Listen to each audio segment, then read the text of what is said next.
ನಮಸ್ಕಾರ. ಏಕಮುಖ ಯೂಟ್ಯೂಬ್ಗೆ ಸ್ವಾಗತ. ಗುಲ್ಬರ್ಗಾದಲ್ಲಿ ಶ್ರೀ ಸತ್ಯಾತ್ಮ ಶ್ರೀಪಾದರನ್ನು ನೆನೆದ ನಮ್ಮ ಹೆಮ್ಮೆಯ ಕನ್ನಡಿಗ ಶ್ರೀ ಜಯತೀರ್ಥ ಜೋಶಿ, ಬ್ರಹ್ಮೋಸ್ ಕ್ಷಿಪಣಿಯ ವ್ಯವಸ್ಥಾಪಕ ನಿರ್ದೇಶಕರು ಮತ್ತು ಮುಖ್ಯ ಕಾರ್ಯನಿರ್ವಹಣಾಧಿಕಾರಿಗಳಾದ ಶ್ರೀ ಜಯತೀರ್ಥ ಜೋಶಿಯವರು ಇತ್ತೀಚೆಗೆ ನಮ್ಮ ಗುಲ್ಬರ್ಗಾದ ದೇವಸ್ಥಾನಕ್ಕೆ ಭೇಟಿ ನೀಡಿದ್ದರು. ಈ ಸಂದರ್ಭದಲ್ಲಿ ಅವರು ಶ್ರೀ ಸತ್ಯಾತ್ಮ ಶ್ರೀಪಾದಂಗಳವರೊಂದಿಗಿನ ತಮ್ಮ ಆತ್ಮೀಯ ಒಡನಾಟವನ್ನು ಸ್ಮರಿಸಿಕೊಂಡರು.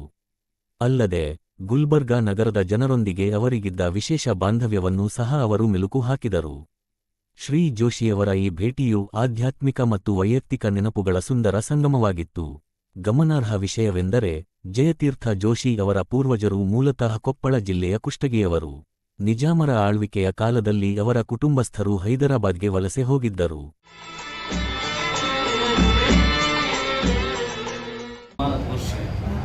ಇಲ್ಲಿವರೆಗೆ ಇಷ್ಟು ಮೇಲೆ ಎತ್ತಿದರೆ ಇದು ರಾಯರು ಅದಲ್ಲದೆ ನಾನು ಇಲ್ಲಿಗೆ ಬರುವ ಕಾರಣ, ಈ ಮಟ್ಟಕ್ಕೆ ಸೇರೋದು ನನ್ನ ಅಕ್ಷರಾಭ್ಯಾಸ ಮಾಡಿದ ಗುರು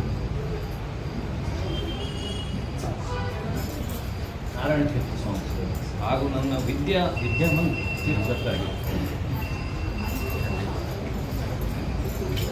ಅದಲ್ಲದೆ ನಮ್ಮ ಕುಲಗುರುಗಳಾದ ಸತ್ಯಾತ್ಮಿಕ ಅನುಗ್ರಹದಿಂದ ನಾನು ಈ ಮಟ್ಟಕ್ಕೆ ಸೇರಿದ್ದೆ. ಆಧ್ಯಾತ್ಮ ಹಾಗೂ ಲೌಕಿಕ ಎಲ್ಲರ ಇದರಲ್ಲಿ ನಿನ್ನ ಒಲಿಮೆಯಿಂದ ಹಾಡು ಎಲ್ಲರ ಲೈಫ್ನಲ್ಲಿ ಹಾಗೆ ಇಷ್ಟೆಲ್ಲ ನಾನು ಅರ್ಹನೇ ಅಲ್ಲ. ನೀವೆಲ್ಲರೂ ಬಂದು ನಿಮ್ಮ ಈ ಪ್ರೀತಿ ವಾತ್ಸಲ್ಯ ಅಂತಃಕರಣಕ್ಕೆ ನಾನು ತುಂಬ ಆಭಾರಿಯಾಗಿದ್ದೆ. ನನಗೆ ಗುಲ್ಬರ್ಗ ಏನು ಹೊಸದಲ್ಲ. ನನ್ನ ಸೋದರತ್ತಿ ಇಲ್ಲೇ ಶಾಂತಿನಗರದಲ್ಲಿ ಇರ್ತಾಯಿದ್ರು, ವಿಮಲಾ ಜೋಶಿ. ಕೆಲವು ಮಂದಿ ಅವ್ರ ಹತ್ರ ಸ್ಟೂಡೆಂಟ್ಸ್ ಆಗಿ ಇರ್ಬೋದು. ಸೊ ಅವರೊಂದು 60 ವರ್ಷ ಇಲ್ಲೇ. ನೆಕ್ಸ್ಟ್ ನಮ್ಮ ಒಬ್ಬ ತಂಗಿ, ಒಬ್ಬ ಅಕ್ಕನ್ನ ಇಲ್ಲಿಗೆ ಕೊಟ್ಟಿದ್ವಿ ಗುಲ್ಬರ್ಗ. ಮತ್ತು ನಮ್ಮ ಶಾರದಾ ಕಿತ್ತೂರು ಅವರು ನಮಗೆ ಅಕ್ಕನೇ ಆಗಬೇಕು. ಅವರು ಹೈದರಾಬಾದ್ನಿಂದ ಗುಲ್ಬರ್ಗಕ್ಕೆ ಕೊಟ್ಟಿವಿ. ಸಂದೀಪ್ ಅಂತೂ ಸರಿ ನೀವು ನೋಡಿದ್ದೆ. ಅದಲ್ಲದೆ ವೆರಿ ರೀಸೆಂಟ್ಲಿ 15 ತಿಂಗಳ ಕಾಲ ನನ್ನ ಮಗಳನ್ನು ಇದೇ ಊರಿಗೆ ಕೊಟ್ಟಿದ್ದೇನೆ, ಇದೇ ಪಕ್ಕದ ಕಾಲನಿ ಅಂತ. ಅವರು ನಮ್ಮ ಬೀಗರು ಅಲ್ಲೇ ಕೂತಿದ್ದಾರೆ, ನಾಗರಾಜರಾವ್. ಸೊ ಹೀಗಾಗಿ ನನಗೆ ಗುಲ್ಬರ್ಗ ಏನು ಹಳೇದಲ್ಲ, Gulbarga is very close to my heart.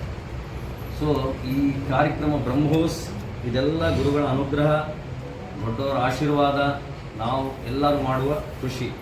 ಸಕಾರ್ಮ ಕರ್ಮ ನಿಷ್ಕಾರ್ಮ ಕರ್ಮ ಅಂತ ಹೇಳಿದ್ರಿ, ನಿಷ್ಕಾಮ ಕರ್ಮ ಮಾಡೇಬೇಕು. ಈಗ ನಾವು ಇಲ್ಲೇ ಯುದ್ಧ ಭೂಮಿಯಲ್ಲಿದ್ದಾಗ ನಮ್ಮ ಸಕಾರ್ಮ ಕರ್ಮನೇ ಮಾಡಿದ್ವಿ. ನಾವು ನಮ್ಮ ದೇಶ ಉಳಿಯಬೇಕೆಂಬ ಸಕಾರ್ಮ ಕರ್ಮದಿಂದ ದೇವರ ಪ್ರೇರಣೆ ಆಗಿ, ದೇವರ ಪ್ರೀತಿಗೆ ಸಲುವಾಗಿ ನಮ್ಮ ದೇಶ ಉಳಿಸ್ಕೊಳ್ಳೋಕೆ ನಾವು ಸಕಾರ್ಮ ಕರ್ಮ ಮಾಡಿದ್ವಿ. ಸೊ ಇದರಿಂದ ಇವತ್ತು ಇಷ್ಟೆಲ್ಲ ಜನರು ಸಂತೋಷದಲ್ಲಿದ್ದೀರಿ. ತಾವು ಎಲ್ಲರೂ ತಮ್ಮ ಕೈಯಲ್ಲಿ ಆದಷ್ಟು ದೇಶಕ್ಕಾಗಿ ಸೇವೆ ಮಾಡಿ, ತಮ್ಮ ಮಕ್ಕಳನ್ನು ಪ್ರೋತ್ಸಾಹ ಮಾಡಿ, ಅಥವಾ ತಾವು ಏನು ಮಾಡ್ಲಿಕ್ಕೆ ಸಾಧ್ಯವೋ ತಮ್ಮ ಪಕ್ಕದಲ್ಲಿ ದೇಶಕ್ಕಾಗಿ ಸೇವೆ ಮಾಡಬೇಕು ಅಂತ ನಾನು ಎರಡು ಮಾತನಾಡಿ ಮುಗಿಸ್ತೇನೆ.